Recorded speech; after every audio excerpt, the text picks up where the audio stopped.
چودھری صاحب نے point out کیا کہ عورتوں کو بھی جو ہے آپ سے بھیجا، یعنی ان کو بھی محبوس کیا ہوا ہے، ان کو جیلوں میں بند کیا ہوا ہے. چیف صاحب نے اس کی بھی فہرست مانگی ہے. اور ٹوٹل کتنے مقدمات ہیں اس وقت، کتنے لوگ پابا سلاسل ہیں، کتنوں کو فوجی عدالتوں میں مقدمہ ریفر کیا گیا ہے، کتنے سویلین سائڈ پر ہیں، یہ ساری بھی فہرست چیف جسٹس صاحب نے مانگی ہے.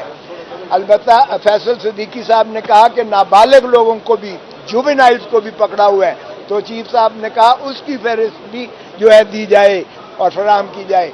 آج ہماری استدلال میں یہ تھا کہ فوجی عدالتوں کا سویلین کے مقدمات سننے کا کوئی آئینی اور قانونی جواز نہیں ہے. اس پر ہم نے سیر حاصل، نہ صرف یہ کہ بلکہ وہ خود عائشہ ملک صاحبہ نے کہا کہ یہ کیسے کمانڈر جو ہے آ کر ایڈمنسٹریٹو اکاؤنٹیبلٹی کورٹ کو درخواست دے کر، اور وہ بنا اپنے مائنڈ اپلائی کیے ہوئے انہوں نے ان کی کسٹڈی ان کی جو ہے ملزمان کی وہ فوجیوں کے حوالے کر دی، اور گلٹی کا لفظ لکھا ہوا تھا. اور میں نے جب کور کمانڈرز کی وہ سنائی پریس بریفنگ، اور جب فارمیشن کمانڈرز جو پاکستان کے سارے اس سے بھی زیادہ احاطہ کرتا ہے، ISPR کی پریس ریلیز جو ہے بتائی، اور وہاں انہوں نے لکھا تھا ناقابل شواہد، جن کو تردید جن کی نہیں کی جا سکتی ہے، ہمارے پاس میسر ہے، موجود ہے، اور یہ گنہگار ہیں، ان کو ملٹری کورٹس میں جو ہے کیفر کردار تک. تو اس کے بعد کوئی وجہ رہ جاتی ہے کہ ایک کرنل جو ہے یا ایک فوجی عدالت اس کور کمانڈرز کی یا آرمی چیف کے یا فارمیشن کمانڈرز کے اس ڈیکلریشن کو جو انہوں نے فیصلہ ہی گنہگار کا اور ناقابل تردید شواہد کا اور یہ کہہ دیا کہ ثبوت موجود ہیں. تو آج کی استدلال سننے کے بعد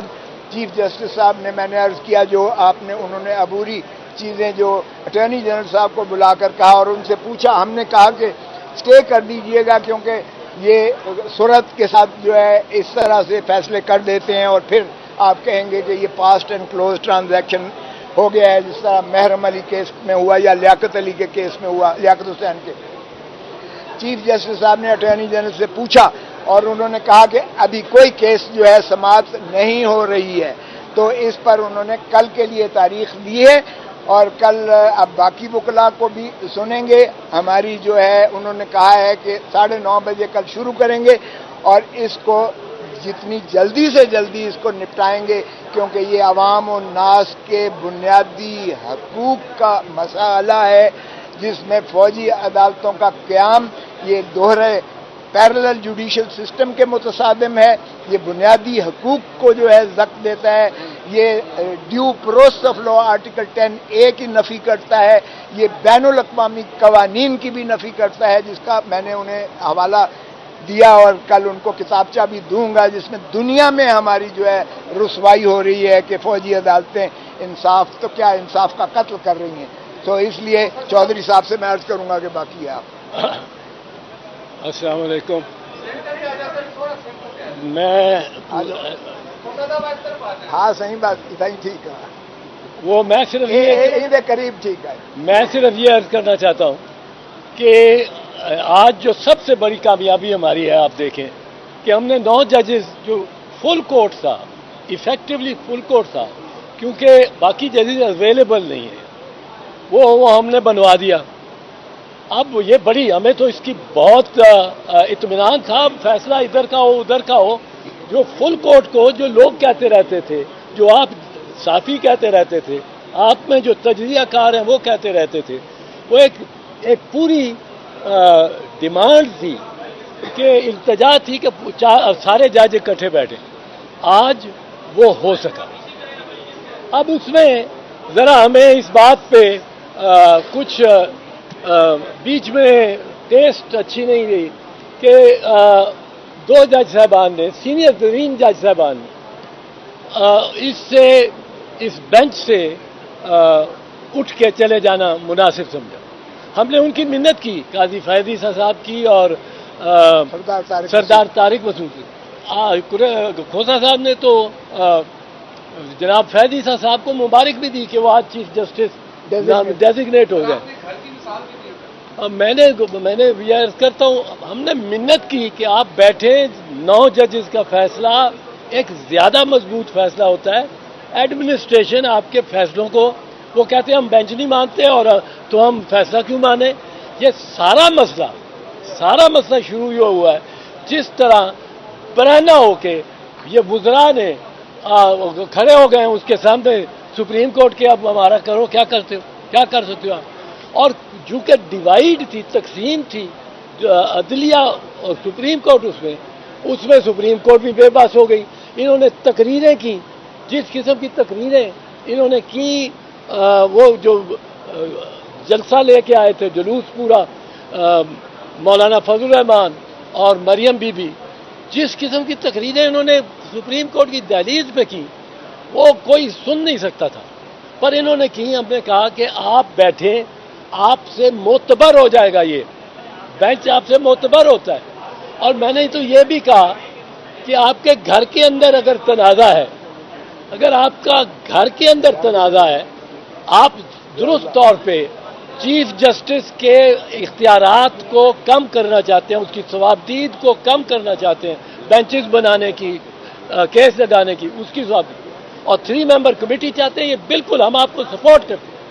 پر اس وقت آپ اندر گھر میں لڑ رہے ہیں اور باہر سے حملہ ہو رہا ہے، اور یہ سارا اٹیک جو ہے، اس لیے یہ ہمارے پاس آج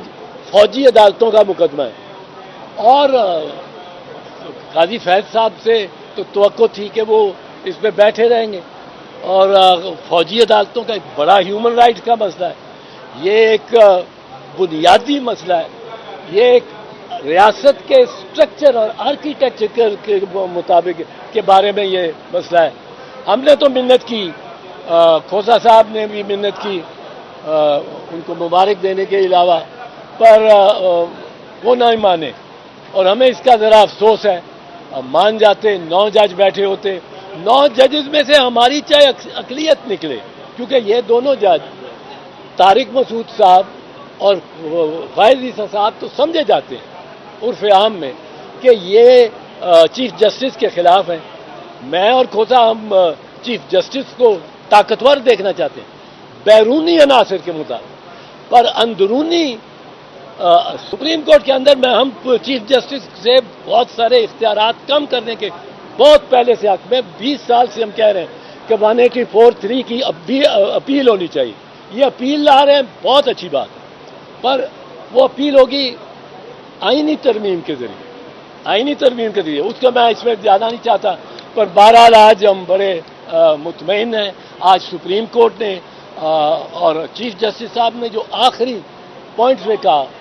کہ جو ان سے فوجی عدالتوں کی حیت بھی سامنے آ جاتی ہے، کہ انہوں نے کہا کہ وداؤٹ ریزنز انہوں نے فیصلہ دینا ہے، گلٹی ناٹ گلٹی، اور ان کے جو فوجی عدالت سیکرٹ پلیس میں بھی ہو سکتے ہیں، پتہ نہیں ہو بھی گئے کہ نہیں ہو گئے. کیسی عدالت ہے جی، وکیل پیش ہی نہیں ہو سکتا، اور وکیل اس میں چاہے پیش ہونا ہو، یہ عدالت کیسی ہے. انہوں نے پوائنٹس ریز کیے ہیں چیف جسٹس صاحب نے. آج کل ہم سمجھتے ہیں، کیونکہ پھر چھٹیاں عید کی بھی آ رہی ہیں اور سپریم کورٹ کی بھی چھٹیاں ہو گئی ہیں، کہ کل امید ہے ہمیں کہ کوئی عبوری فیصلہ آ جائے گا. پر یہ عدالت میں اور اس کی کارروائی پہ دیکھیں. صاحب آپ تو مطمئن ہیں آج اس بات پر، لیکن آپ کی پارٹی آپ سے اور فیصل صاحب سے وہ مطمئن بس نہیں کر جانے وہ وال آف شیم جو ہے، وہ وال آف فیم بنے.